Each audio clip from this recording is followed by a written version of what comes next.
বিন দিনার আলাইহির রহমার কথা বলছি, যিনি 60 বার হজ করেছেন। তিনি একবার হজে গিয়েছেন, দেখলেন ওই বছর প্রচুর হাজি হলো, প্রচুর হাজি। রাতে ঘুমাতে গেলেন 10ই জিলহজের পরের দিন, যখন ঘুমাতে গেলেন আওয়াজ আসলো গায়েব থেকে, কে জানি বলতেছে খাবের মধ্যে, স্বপ্নের মধ্যে, এ মালিক বিন দিনার, এই বছর যত হাজি আছে প্রত্যেকের হজ আল্লাহ কবুল করছেন একজন ছাড়া, সবার হজ কবুল একজন ছাড়া। তখন মালিক বিন দিনার খাবে স্বপ্নে জিজ্ঞেস করছেন, হুইজি কে সে? তখন আওয়াজ আসতেছে মুহাম্মদ বিন হারুন বলখি আলাইহির রহমা, এক আল্লাহওয়ালার কথা বলছেন যে হারুন বলখির হজ আল্লাহ কবুল করে নাই, তার মুখে মেরে দিয়েছে। তো যখন এই অবস্থা হয়েছে বলতেছে তাকে গিয়ে জানান। মালিক বিন দিনার ঘুম থেকে উঠলেন, ফজর নামাজ পড়লেন, খোঁজা শুরু করলেন। এখন যারা হজে গিয়েছে তারা এই বিষয়গুলি জানে যে এক একটা তাবুক আলাদা থাকে। বাংলাদেশ থেকে যারা যায় তাদের তাবুক আলাদা, যারা ইয়ামান থেকে যায়, মিশর থেকে যায় তাদের তাবুক আলাদা, হিন্দুস্তান থেকে পাকিস্তান থেকে যায় তাবুক আলাদা।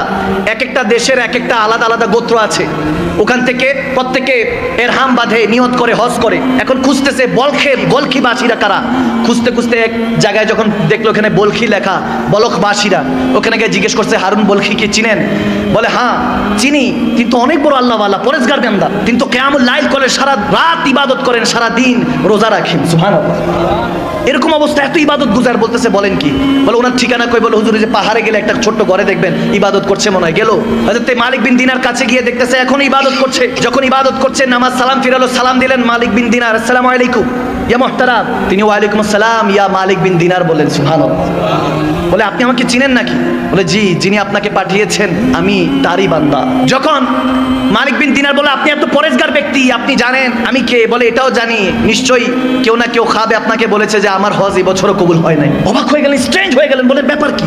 আপনি খবর জানেন? বলে হ্যাঁ। দেখতেছে ওনার একটা হাত কাটা, হারুন বলখি তেনার ডান হাত কাটা। বলতেছে ঘটনা কি আমাকে বলেন। হারুন বলখি বলতেছে হুজুর বলতে পারবো না, বললে আপনি আমাকে হয়তো মারবেন, আমার গায়ে হাত তুলবেন। বলে না, যে এত বড় পরেজগার, যাকে সবাই ভালো বলছে, যিনি আমার খবরও জানে, তার হজ আল্লাহ কবুল করে নাই, ঘটনা কি জানতে চাই। বলে হুজুর শুনেন তাহলে, এটা আমার 25তম হজ, আমি 24 বছর ধরে হজ করছি। কেউ না কেউ আল্লাহ ওয়ালা এসে আমাকে বলে দিয়ে যাচ্ছে তোমার হজ আল্লাহ কবুল করে নাই। হারুন বলখি তোমার হজ তোমার মুখে মেরে দেওয়া হয়েছে, নাউজুবিল্লাহ, আল্লাহ কবুলই করে নাই।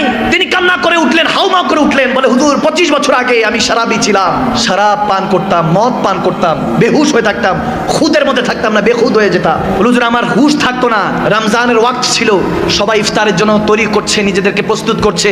আমি মদ পান করে যখন ঘরে প্রবেশ করলাম, ক্ষুধা পেয়েছে, খাবারের জন্য যখন হাত বাড়াচ্ছি, মাকে বললাম রুটি দাও, গোশত দাও। মা বললো শরম করো, হায়া করো, লজ্জা করো, সবাই রোজাদার, তুমি কেমনি ভাবে বেরোজদার মদ পান করে এসে তামাশা করছো, হায়া করো, লজ্জা করো। যখন বলছে, দেখেন অনেকে, আমি এই জায়গায় একটা কথা বলি, কোনো মা বাবা যদি তার সন্তানের সাথে কথা বলতে কার্পণ্য বোধ করে, চিন্তা করে যে আমার সন্তান এই কথাটা বললে হয়তো রাগ করতে পারে, আমি মনে করি সেই রকম সন্তানের মতো বদনসিব সন্তান আর জমিনে নেই। আওয়াজ দেয় না, ঠিক না? যে মা বাবা আপনাকে জন্ম দিল, সেই মা বাবা যদি চিন্তা করে যে আমার ছেলে আমার মেয়ে মনে হয় রাগ করবে এই কথা বললে, তার মতো বদনসিব আর নেই। মা বাবা আপনাকে হায়া করছে, আপনাকে ভয় করছে, নাউজুবিল্লাহ, তার মানে আপনার জান্নাত এখন আর সেই আল্লাহর কাছে চৌখাটে, আপনার ঘরে আর জান্নাতটা নাই, ঠিক না ভাইয়ের আমার, বাবার আমার।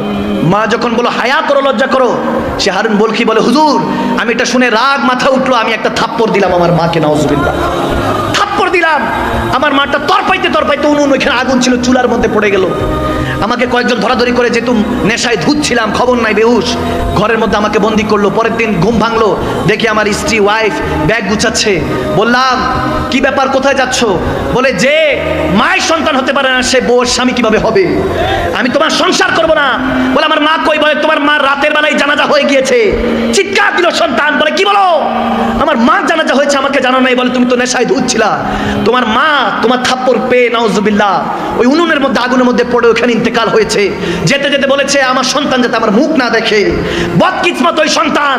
হারুন বলখি বলতেছে হুজুর এই কথা শোনার সাথে আমি একটা দা উঠালাম, ছুরি উঠালাম, হাতটার মধ্যে ডান হাতে কোপ দিয়ে হাতটাই ফেলে দিলাম। যেই হাত আমার মায়ের গায়ে উঠে, বাবার গায়ে উঠে, ওই হাতের দরকার নেই।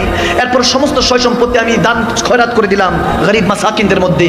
আজকে 25 বছর ধরে হজ করছি হুজুর, কেউ না কেউ আল্লাহ ওয়ালা এসে বলে যে আমার হজ কবুল হয় না, আল্লাহ মুখে মেরে দিয়েছে হজ। তখন মালিক বিন দিনার রেগে গেলেন, বলে আরে মার উপরে যে অত্যাচার করে সে কিভাবে মানুষ হতে পারে। মালিক বিন দিনার তার গায়ে একটা থাপ্পড় মারলেন, তার গালের মধ্যে থাপ্পড় মারলেন।